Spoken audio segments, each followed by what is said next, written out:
Oke, sebelum kita melanjutkan pembelajaran kita pada hari ini, Bapak minta salah satu dari kalian untuk memimpin kita dalam doa. Oke, silakan Ibu. Pak Guru, teman-teman semua, marilah kita berdoa dalam nama Bapa, dan Putra dan Roh Kudus. Amin. Semoga Tuhan beserta kita. Sekarang dan selama-lamanya. Amin. Dalam Bapa, dan Putra dan Roh Kudus. Amin. Oke, baik.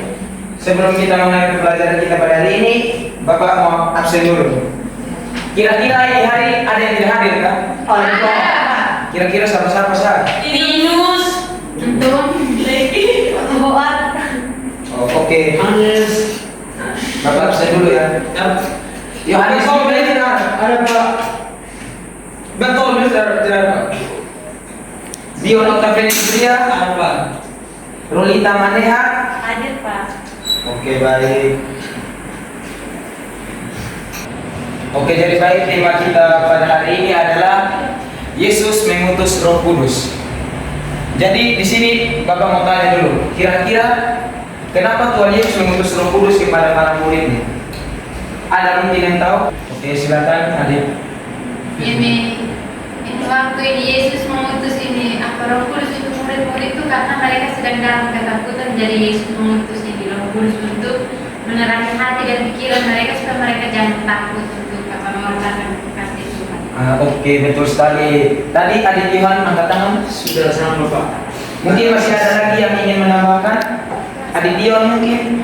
Pas Pak. Untuk ini apa Pak? Menyebarkan Injil. Oke, betul. Dari yang adik-adik jelaskan tadi, Pak di sini hanya ambil dua contoh ya. Mungkin di sini yang pertama sebagai penolong dan penghibur atau parakletos. Yesus tahu para muridnya merasa kehilangan setelah ia tidak lagi bersama mereka secara fisik. Karena itu ia mengutus Roh Kudus untuk menghibur, menolong dan menyertai mereka dalam menghadapi tantangan dan pelayanan hidup. Nah, di sini kita bisa lihat di Alkitab Yohanes 14 ayat 16 sampai 17. Oke, baik. Adik-adik ada bawa Alkitab kah? Tidak ada, Pak. Jadi di sini kita buka Alkitab Yohanes. Oke, lebih bagus Adik Dion saja. Terima kasih Pak. Sabar ya. Ya Pak. Ada sini. Oke. Baca itu.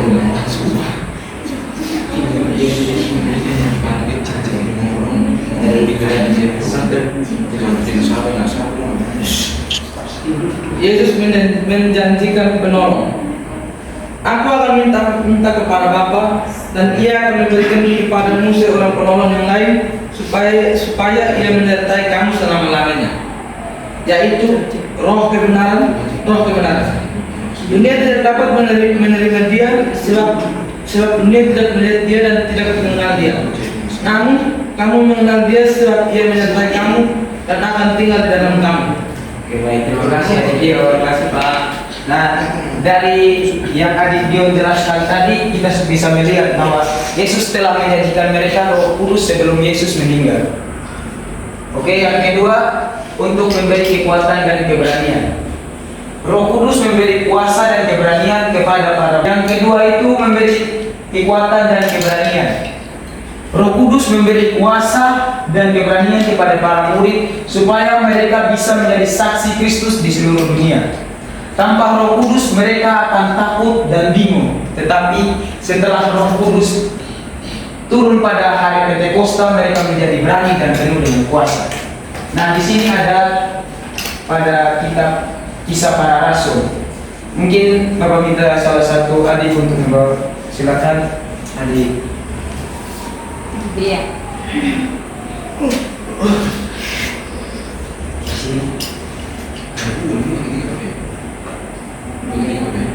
Tetapi kamu akan menerima kuasa bila mana Roh Kudus turun di atas kamu, dan kamu akan menjadi saksi-saksiku di Yerusalem, di seluruh Yudea dan Samaria dan sampai ke ujung bumi. Ketika tiba hari Pentakosta, mereka semua berkumpul di satu tempat. Tiba-tiba terdengarlah bunyi dari langit seperti tiupan angin keras yang memenuhi seluruh rumah tempat mereka duduk. Tampaklah kepada mereka lidah-lidah seperti lidah api yang bertebaran dan hinggap pada mereka masing-masing. Lalu mereka semua dipenuhi dengan Roh Kudus dan mulai berbicara dalam bahasa-bahasa lain seperti yang diberikan oleh 10 Roh hari itu setelah kepada kenaikan mereka Tuhan Yesus ke untuk surga, dikatakan. orang-orang percaya berkumpul di satu tempat. Mereka berdoa. Oke, jadi tadi yang adik jelaskan tadi Kemudian sudah terpampang jelas di sesuatu yang luar biasa terjadi. Oke, baik, kita akan Terdengar suara angin adik-adik kencang. untuk memperhatikan di sini ada sebuah video tentang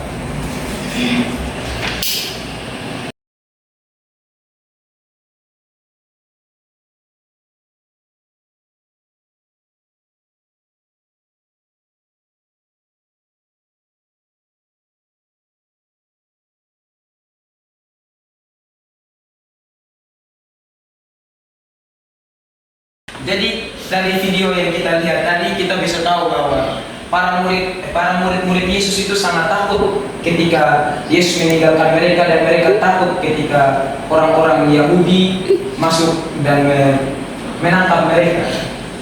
Jadi mereka berkumpul di suatu tempat.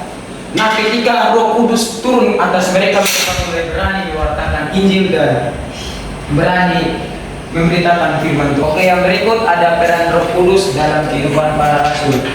Di sini sebenarnya peran Roh Kudus dalam kehidupan para rasul itu bukan cuma dua, tapi Bapak di sini hanya mengambil 2 poin penting.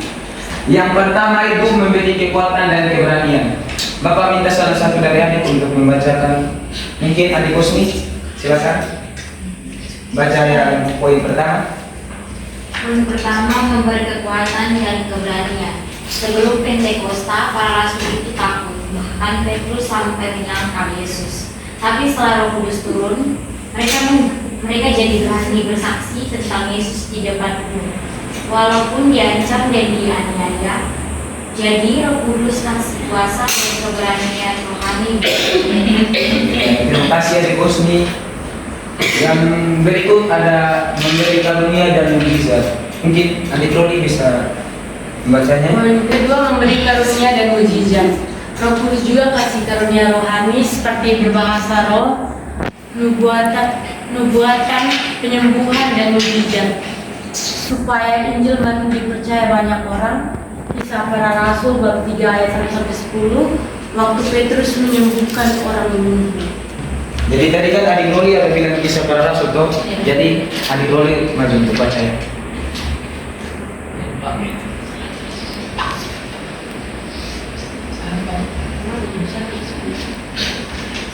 Petrus memuliakan orang lumpuh. Suatu hari menjelang waktu sembahyang, yaitu jam 3 sore, naiklah Petrus dan Yohanes ke bait Allah. Di situ ada seorang laki-laki yang lumpuh sejak lahirnya, sehingga ia harus diusung tiap-tiap hari. Orang itu diletakkan dekat pintu gerbang bait Allah, yang bernama Gerbang Indah, untuk meminta sedekah kepada orang yang masuk ke dalam bait Allah. Ketika orang itu melihat bahwa Petrus dan Yohanes hendak masuk ke bait Allah, ia meminta sedekah. Mereka menatap dia dan Petrus dan berkata, "Pandanglah kami." Lalu orang itu menatap mereka dengan harapan akan mendapat sesuatu dari mereka. Namun Petrus berkata, "Emas dan perak tidak ada padaku, tetapi apa yang kau punyai, kuberikan kepadamu. Dalam nama Yesus Kristus, orang Nazaret itu, bangkit dan berjalan." Lalu ia memegang tangan kanan orang itu dan membantu dia berdiri. Terima kasih adik Roli.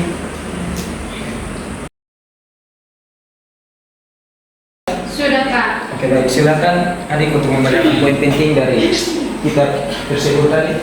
Baik, terima kasih Pak. Di sini dari kelompok kami, poin-poin penting yang kami temukan dalam kitab suci tentang kisah para rasul itu, yang pertama itu di mana mereka berkumpul di satu tempat, dan ketika mereka mendengar ini bunyi turun dari langit itu, lalu tampaklah ini Roh Kudus, dan di situ mereka mulai berbicara dalam bahasa-bahasa lain, dan mereka merasa itu memberikan sebuah kekuatan untuk mereka, dan mereka mengalami kekuatan untuk menjalankan tugas yang diberikan oleh Tuhan kepada. Oke, baik, terima kasih adik. Ya. Akhir dari semua pelajaran kita pada hari ini. Jadi Yesus mengutus Roh Kudus agar para rasul memiliki kekuatan dan bimbingan dalam melanjutkan karya keselamatan dunia. Roh Kudus hadir sebagai penolong, penghibur, dan pemberi semangat yang meneguhkan iman para rasul ketika mereka menghadapi tantangan, penganiayaan, dan rasa takut. Dengan bimbingan Roh Kudus, para rasul menjadi berani memberitakan Injil, melakukan mukjizat, dan mempersatukan jemaat dalam kasih Kristus. Kehadiran Roh Kudus juga menjadi tanda bahwa Allah selalu menyertai umatnya, memberi hikmat, kekuatan, dan keberanian untuk hidup sesuai dengan kehendaknya. Melalui Roh Kudus, umat beriman di segala zaman diteguhkan untuk tetap setia, bersukacita, dan menjadi saksi kasih Kristus di tengah dunia. Oke, jadi baik, pelajaran kita pada hari ini cukup sampai di sini. Mungkin ada adik-adik yang kurang mengerti bisa memberikan pertanyaan.